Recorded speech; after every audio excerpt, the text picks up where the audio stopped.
The sun crawled up slow over the plains, spilling a thin gold across frostbitten grass. The wind moved first, sliding through the boards of the cabin, whispering against the glass, rattling the tin roof with sound like dry bones shaking. Inside, the farmer sat at the table, his coffee dark and bitter, steam curling into the cold air. He drank without hurry, as if time had no grip on him, as if each morning was the same long shadow stretching from the one before. He had the look of a man sanded down by years, broad shoulders narrowed, hair silvering where it once was dark, face carved with lines that spoke of work and losses. His hands, rough and scarred, wrapped around the cup like it might warm more than his skin. Outside, the hawk circled over a barren field, waiting for something small and living to make a mistake. By the time the sun broke the horizon, he was already saddling the mare. The ride into town was quiet except for the leather creak of the saddle and the steady rhythm of hooves on frozen dirt.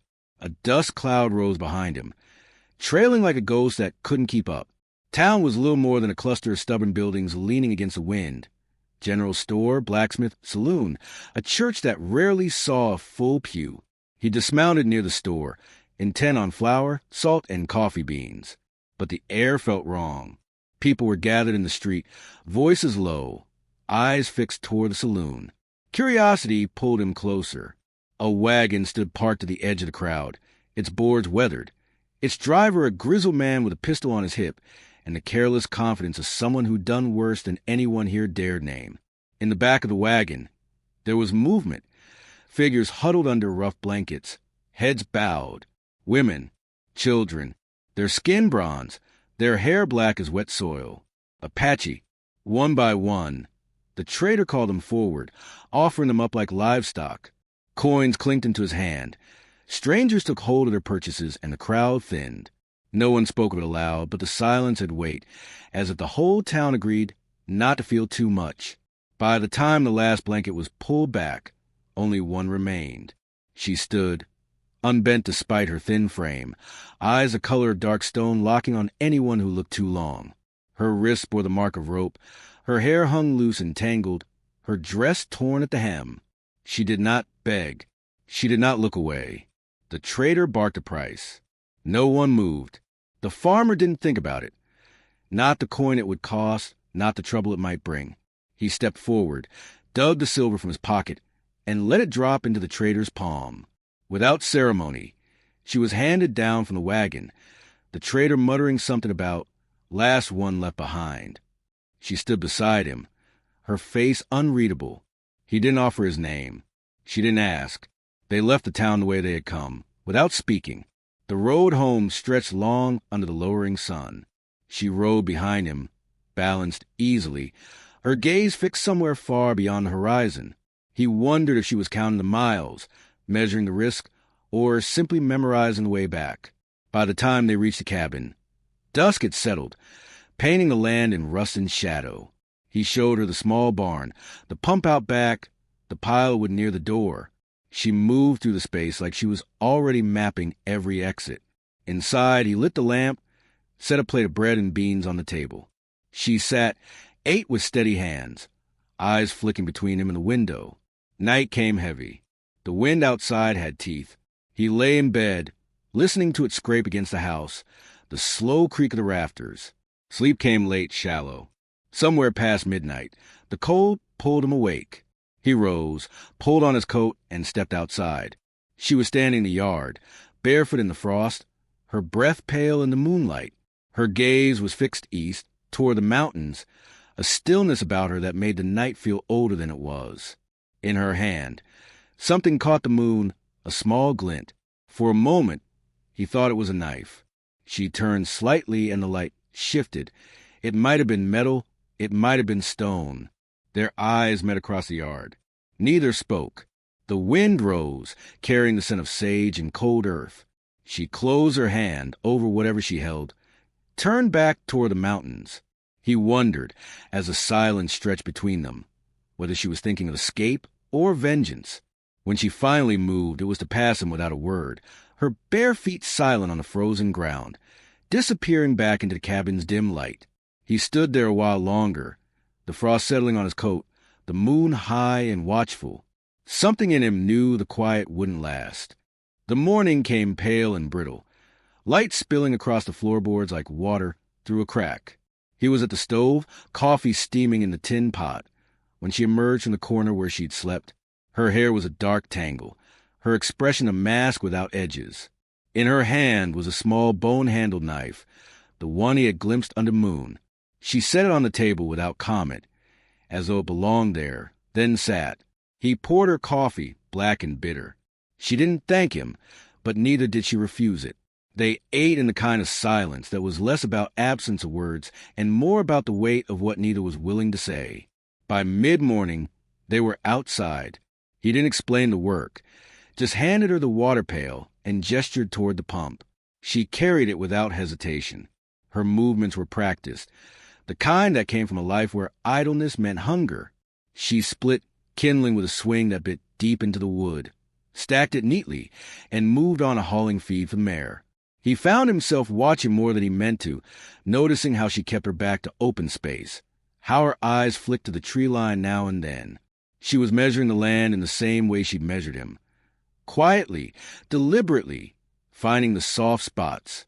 At dusk, they worked side by side repairing a section of fence the wind had knocked loose. The prairie was wide and empty around them, the air smelling faintly of sage and old rain. As they worked, a sound slipped into the evening, a low, steady hum. He realized it was her voice, humming a song in a language he didn't know. It was soft but carried a pull, a rhythm that belonged to a life before this one. He didn't ask about it. He just listened, the sound threading through the cooling air until it faded into silence. That night, after she'd gone inside, he lingered in the barn. An old cavalry jacket hung from a nail on the wall, its fabric stiff with dust and years. He reached out, fingers brushing the sleeve. Memory rose uninvited. Smoke, fire, the cries of people scattering under gunfire. He let the jacket fall back against the wall and left without lighting a lamp. The next morning, the air felt different, closer, heavier. He found fresh hoof prints near the fence line, the prints of two riders. The tracks didn't pass through. They circled, then cut away toward the hills.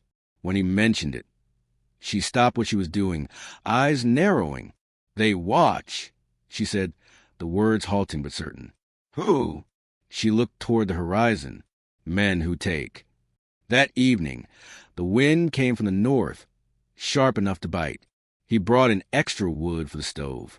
She sat by the fire, the bone-handled knife balanced across her knees, the blade glinting in the flicker. "They come," she said. "How do you know?" "I know." Her tone had no room for doubt. "Not for me only. For you." He didn't press. Instead, he cleaned his rifle on the table between them, the sound of metal on cloth filling the space where their voices had been. By dawn, there was proof. Hanging from the post of the front fence was the limp body of a coyote, its throat slit, blood dried dark against its fur. A warning. They buried it beyond the field, neither speaking. The land felt different now, less like open country, and more like a stage waiting for something to arrive. Even the wind carried a sharper edge, curling around the cabin as though testing its walls. That night, the fire burned low, casting long shadows across the room. She sat near the door, eyes on the dark outside. He could tell she was listening for something he couldn't yet hear. It was near midnight when a sharp, distant crack split the air. A rifle, not close, but close enough to carry on the stillness. Her eyes found his. No words. Both of them knew the quiet had just changed shape. By morning, the air was restless, the kind that made horses toss their heads and birds keep low. He moved through the yard with deliberate steps, gathering tools, checking hinges, testing the latch on the barn door. She joined him without being asked, carrying armfuls of wood to the porch, her eyes scanning the edges of the land. The cabin changed shape under their hands. He braced the windows with planks cut to fit tight, stacked grain sacks against the north wall, and cleared sight lines from every corner. She set small snares near the creek, laid strips of sharpened metal beneath loose soil at the approach to the door. There was no talk of why. They both knew. That night, frost glittered in the moonlight. They sat near the stove, the rifle between them, the air smelling faintly of coffee and pine pitch. The silence was different now, heavy with unasked questions. It was her voice that broke it. "I was small when soldiers came," she said, each word carrying the weight of memory. "We ran. Some made it to the hills. I did not." Her gaze fixed on the flames. "They burned the others." He listened without moving. "You fight before?" she asked. "Yes." "For who?" He didn't answer. Her eyes shifted to him. Steady. "You hide here because of it." He nodded once, more admission than explanation. Later, she took a small strip of hide from her pocket and rolled it between her fingers. "Shiazi," she said quietly. "Little one. My brother. I called him this." He tried the word, his voice catching on the sound. She smiled, not with joy, but with something softer, like a breath remembered. The next day, the first of her traps was sprung. Not by coyote or fox, by boots. Fresh prints in the mud, heavy and deliberate, the kind of tracks that didn't care about being found. He returned to the cabin with the rifle slung over his shoulder. She was already inside, packing dry bread into a cloth, filling a small tin with water. "They are close," she said. By dusk, the air had gone still, the kind of stillness that makes sound travel too far. They stood outside, watching the tree lean. When the shot came, it cracked the air in half. Bark splintered from the post near his head. He fired back into the shadows, the report echoing across the open land. For a long moment, nothing moved. Then the sound of retreat, hoofbeats pulling away, swallowed by distance. Inside, she began to stoke the fire, her hands steady. "They will come again," she said. He sat at the table, the rifle resting across his knees. "If they do, you run." Her eyes met his, sharp as flint. "I am not running again." In the dim light, neither spoke further. Outside, the moon lifted over the ridge, silver in the shape of 3 mounted men watching from the distance, unmoving as stones. The riders came after moonrise, their silhouettes sliding along the ridge like wolves testing the edge of a campfire. The land was a vast black sea under them, the wind carrying only the smell of dust and rain. Inside the cabin, the lamp was out, the fire low. He sat near the door with a rifle across his lap, his breath measured. She crouched by the window, knife in hand, her gaze steady on the dark outside. The first charge came without warning. A sudden rush of hooves, the splinter of wood as a bullet tore through the shutter. He fired, the recoil biting into his shoulder. One rider tumbled from the saddle, hitting the ground with a dull thud. Another circled wide, gun flashing in the night. She moved like water, slipping out the back door into the shadows. He caught only a glimpse before she vanished into the dark, the pale shine of her blade winking once in the moonlight. Shots cracked from the far side of the cabin. Shouts followed. A horse screamed and bolted. He stepped outside, keeping low, scanning the brush. The wind whipped dust into his eyes, and for a heartbeat he lost her. Then he saw her, closing on the second rider, a blur of movement and steel. The man barely had time to turn before she cut him down, his weapon clattering into the dirt. A shape burst from the tree lean. The last man, large in the others, moving with brutal speed. He caught her by the arm, dragging her toward his horse. She fought, kicking, twisting, but his grip was iron. The farmer didn't think. He charged, pain ripping through his side as a bullet grazed him. Still he came on, closing the distance, the rifle heavy in his hands. The man swung at him, the blow catching his shoulder and spinning him sideways. The world narrowed to breath and blood, and the feel of wet earth under his boots. She drove the bone-handled knife into the man's ribs. He roared, releasing her, but before he could recover, the farmer's rifle barked once, the shot echoing across the hills. The man dropped, hitting the ground with the weight of a felled tree. Rain began in thin, cold lines, pattering against the dust. They stood over the bodies, breathing hard, the storm building above them. He was bleeding from his side, but he waved her off when she moved to help, shaking his head. They dragged the dead to the far edge of the field. She said nothing as she gathered wood, her hands moving with grim purpose. Flames caught, orange against a wet night, smoke rising into the wind. He watched her, the firelight painting her face, the set of her jaw. When the last of the flames settled into embers, she turned to him. "Will you send me away now?" He studied her for a long moment. "No." She looked toward the horizon, where the storm was breaking, the first pale light of dawn threading through the clouds. "Then this is home now." They stood together as the sun rose, the land stretching wide and endless before them. The wind carried the smell of smoke and sage, wrapping around them like something both ancient and new.